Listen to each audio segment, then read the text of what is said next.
Well, today, everybody, today's a very special day for a number of reasons, and I can't wait to dive on into today's topic. Today, we're going to be once again talking about Epiphone and Adam Jones. So before we start talking about today's topic, it's a special day because today is actually my birthday. Yeah, dude, I can't believe it. I'm still alive somehow. I'm still here, still kicking. So, yeah, today's pretty special. It's my birthday. I'm pretty happy about that. But also, too, Adam Jones and Epiphone have done the thing once again, and they've got a new guitar for us to check out. Surprise, surprise. It seems like every couple months there's a new Adam Jones Epiphone, but this one is pretty cool, I'm not gonna lie. So before we start talking about today's topic, as a birthday present, I guess we'll say, be sure to follow me on Spotify. I love creating original music, and I love, just coming up with cool, fun riffs for you all to check out. So yeah, that would really mean a lot, all right? As well as be sure to like this video, and be sure to subscribe to this channel that you're watching right now. You won't be disappointed, I promise you.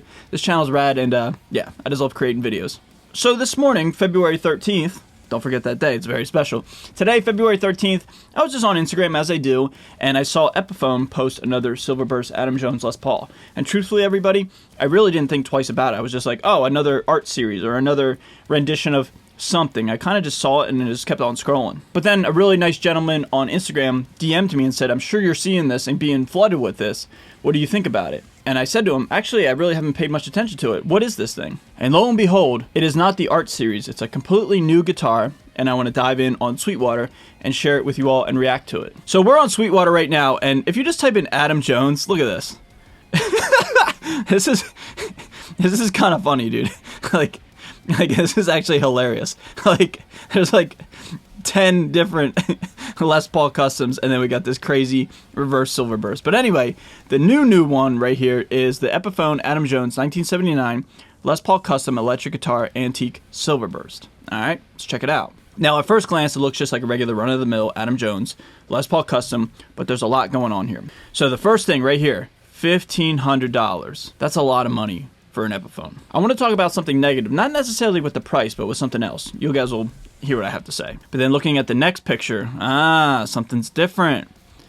Check this out, everybody. They have the Gibson Epiphone headstock on this one. In case you're unfamiliar, most of you guys probably are, but Epiphone has always had some different headstock, at least in my lifetime, compared to Gibson. That was always a dead giveaway whenever you look at the headstock and you couldn't tell if it was an Epiphone or a Gibson, besides the brand on the headstock. Like, the headstock shapes were always different. Now they're doing this new thing. They did it with the greeny Kirk Hammett Epiphone, and they're doing it here with the Adam Jones Les Paul Custom, where they have the Gibson open book headstock on the Epiphone. Looking at the back of the headstock, we have this kind of unique shape, whatever, some sort of Adam Jones inspired art, whatever. But take a look at this, everybody. A volute. A volute is very, very important with a Northern Era Les Paul Custom. My 78 Les Paul Custom that's back there in the rack somewhere, the guitar that's been all over this channel, the one that I toured with For the Fallen Dreams this past fall, that guitar has a volute. So, the volute, I love volutes on all guitars, especially single cuts, because it just, keeps the headstock from breaking, right? Or, at least it strengthens it. But that is a spec that is very, very important for the era-correct Northern Era guitar. And then on the back, it looks just like how it's supposed to, man. This is beautiful. If my memory's correct, they said it when the art series was first announced, say, maybe 2 years ago or something like that, that I would love to just have a normal Les Paul Custom with Adam Jones, or the Silverburst Northern Era Les Paul Custom from Epiphone. They did it.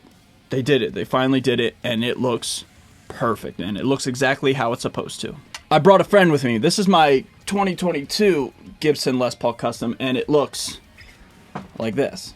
I have the cool emblem, I guess we'll say, the cool toggle switch plate with the commemorative 70th anniversary, but still, it looks how it's supposed to, right?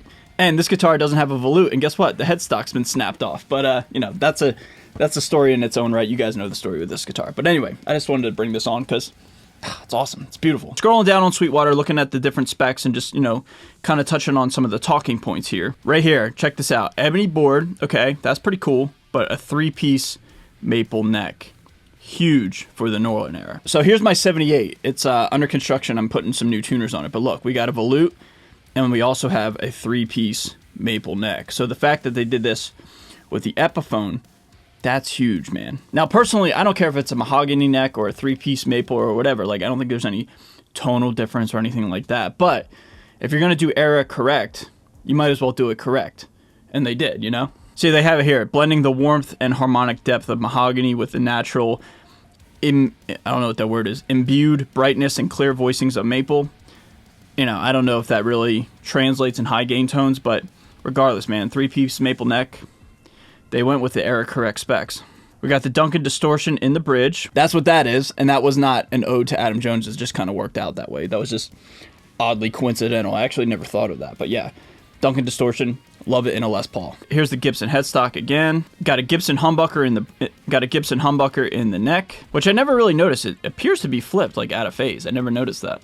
And it also comes with a hard shell case, and probably an era correct hard shell case as well. So overall, everybody, I'll say it again, this is huge. This is nothing but a plus. But I do have some lukewarm feelings about this. And it's nothing crazy. It's just like, I feel as though, why would anybody at this point buy a real Gibson when you can get essentially a Gibson for $1,500? Like the one that I showed you, my real Gibson Les Paul Custom. I bought that really, really cheap because it had a broken headstock. Being 1,000% honest with you, I bought essentially the name on the headstock. I bought the brand on the headstock because that's my dream guitar, and I've always wanted a Gibson Les Paul Custom Silverburst. So, not justifying my purchase per se, but I paid a lot more for that guitar, and it's broken. But it's always been a dream to own that guitar. Anyway, my point is, like, why would you buy, give or take, a $4,700 guitar from Gibson when you can get literally the exact same guitar for $1,500?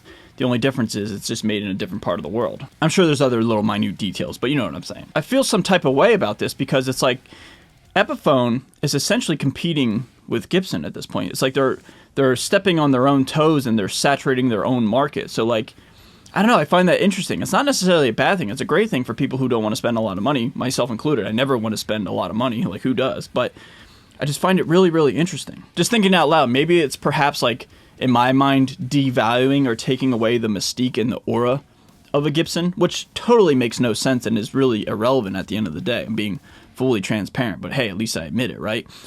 So, again, one more time, I just find it interesting that they're like literally making a Gibson with just an Epiphone name on it. And that's not a bad thing, it's just interesting.